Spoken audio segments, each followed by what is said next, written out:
Hello everyone, I'm Jonathan Little. I'm here today with another hand for PokerNews.com. This week and for the next few weeks, we're going to be going through some hands that I played in a $2,000 buy-in tournament in Atlantic City at a sort of less trafficked venue. So this tournament did not have very many people to start, only something like 12. I believe we're playing two six-handed tables at the moment. And the composition of the field was made up mostly of either very good pros, very marginal pros, or just complete recreational players. And this is often what ends up happening whenever you're playing at a venue where a lot of pros don't go, right? And if you're willing to make the trips to some of these places, then quite often you'll find yourselves in pretty good tournaments. So here we are, very early in the day. We're playing 300 big blinds deep, which is great. That's exactly where you want to be against a few good pros and a few recreational players.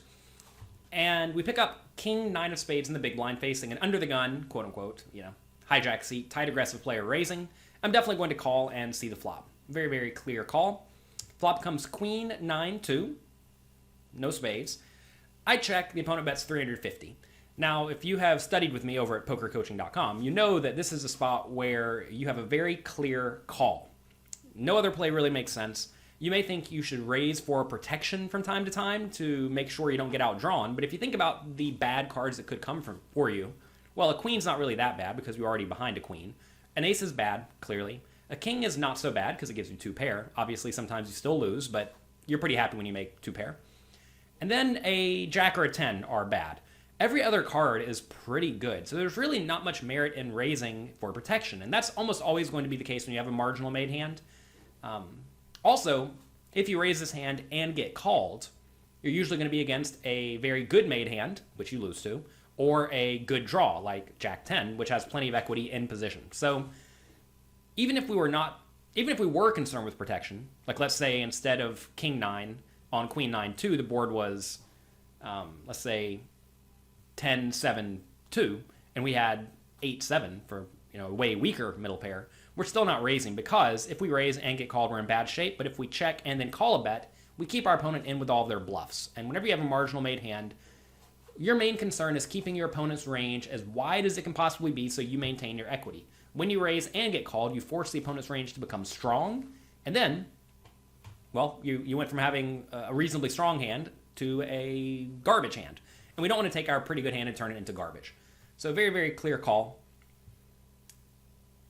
Turn, we're going to be checking virtually every time. It's a 7 of diamonds, so that's a very safe card. It goes check, check, which is nice.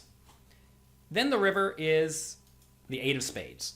And this is where I think we have the first and only real decision in this hand.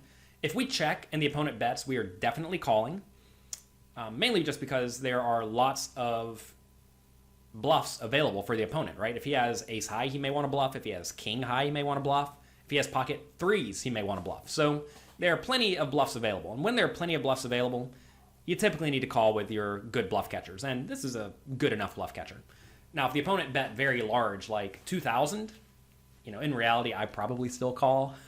Whenever the opponent starts to bet very, very large, they typically polarize their range to really good made hands and bluffs. And there still just are a lot of good made hands. It's kind of unfortunate we have the king because the king blocks our opponent having king jack and king 10, which are very obvious bluff hands. But I still pay early in the tournament. Learning your opponent's strategies, especially whenever you are not risking a whole lot of chips, like we're not really here. I mean, even if the opponent bets 2,000 on the river and I call and lose, we still have 270 big blinds left, right? We're in fine shape.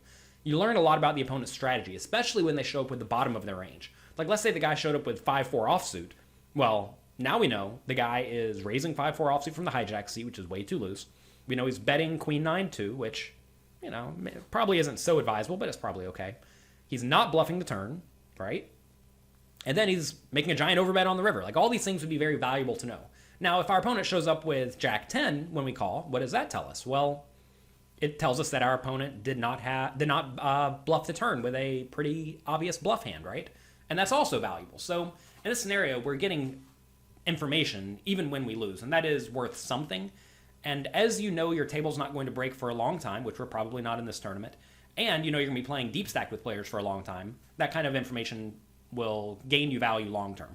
Now, I had someone ask me, would you call if your opponent bet on the river with 5-4 for just no, basically the nut low? And the answer is definitely not. You want to make sure you're winning some portion of the time. Like when the opponent bets on the river, like worst case, we're going to get back like 90% of our bet with this hand, just because our hand is quite good.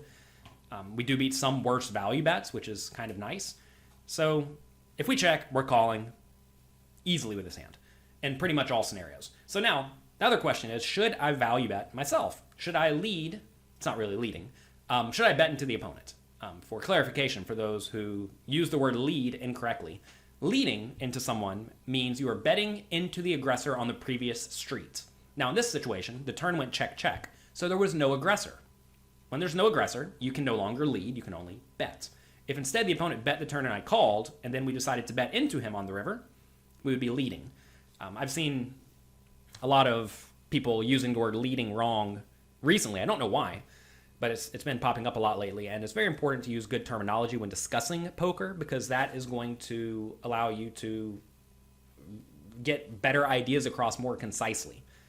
And it's very good to have a term for essentially donk betting without making the bet sound like a donkey play, because it's not all the time. So anyway, if we bet the river, will the opponent call with a lot of worse hands? That's really the question. So if I bet the river, if I am going to bet, I need to bet small first off. Whenever you are value betting with a marginal made hand, you typically want to be betting on the smaller side because we're trying to get called by even weaker marginal made hands, right? If we were to bet big on the river, let's say 1,200, the opponent's probably only going to call when we're beat. He may call with Jack 9 sometimes or 10-9, but usually when he calls, he's going to show up with a queen. And I do think the opponent could certainly check behind with a queen for pot control and also just to see how the hand develops, maybe to induce a bluff for me. Maybe the opponent thinks I like to bluff. So we certainly don't have the best hand every time, but there may still be value in betting here. If the river was not an 8, like instead it was a 3, if it was a 3 instead, I think we could certainly value bet then. But the problem with the 8 is that now 9-8 gets there, and also 8-7 gets there. And these are two hands that the opponent would very likely bet the flop and then check behind on the turn. So I think it's close. Clearly, we could also lose to jacks or 10s, right? Those are hands that would bet the flop and then check the turn. So I don't think we need to value bet this. I think we're going to be better off checking and then inducing a bluff. I know this hand may seem somewhat innocuous and quite simple, really, but these type of hands come up over and over and over again. And imagine on the river you, well, always check fold, right? If you do that on a regular basis, you are just going to be spewing money all over the place. Imagine you check raise the flop. You're also going to be spewing money all over the place. Imagine you bet the river. I think you're probably also spewing some money. So it's very important to make sure that you are analyzing the small pots that come up very, very frequently that you play, because they happen on a regular basis. I mean, I know someone wrote a long time ago that if you check folded quads every time you got it, it wouldn't really cost you a lot of money, which may sound crazy. What do you mean? Quads, they're the nuts. But quads happen almost never, right? You get quads like, I don't know how often you get quads, not very often. But you get middle pair from the big blind out of position a lot, multiple times a day, almost certainly. And if you screw up this situation on a regular basis, it's going to cost you a huge amount of money long term. So make sure you really focus on the situations that come up frequently, because those are what really impact your bottom line. Also, you want to focus on situations where you could go either way. Like if you have bottom set, you just know you're check raising the flop every time, and everyone check raises the flop every time, and not a whole lot can be gained because you and everyone else plays the hand the same way. But here, with stuff like middle pair, people do play it differently. And if you play it better than your opponents, that is a situation where you are extracting more value from this spot than your opponents do. And if you do that on a regular basis, you're going to win long term. So that's going to be it for this hand today for PokerNews.com. Thank you very much for being here. If you enjoy it, let them know. Feel free to leave your comments. I always check all of the comments on YouTube, and I'm happy to interact with you all. I'm here for you. I want to help you become the best poker players you can possibly be. So yeah, good luck, have fun, and I'll talk to you next week.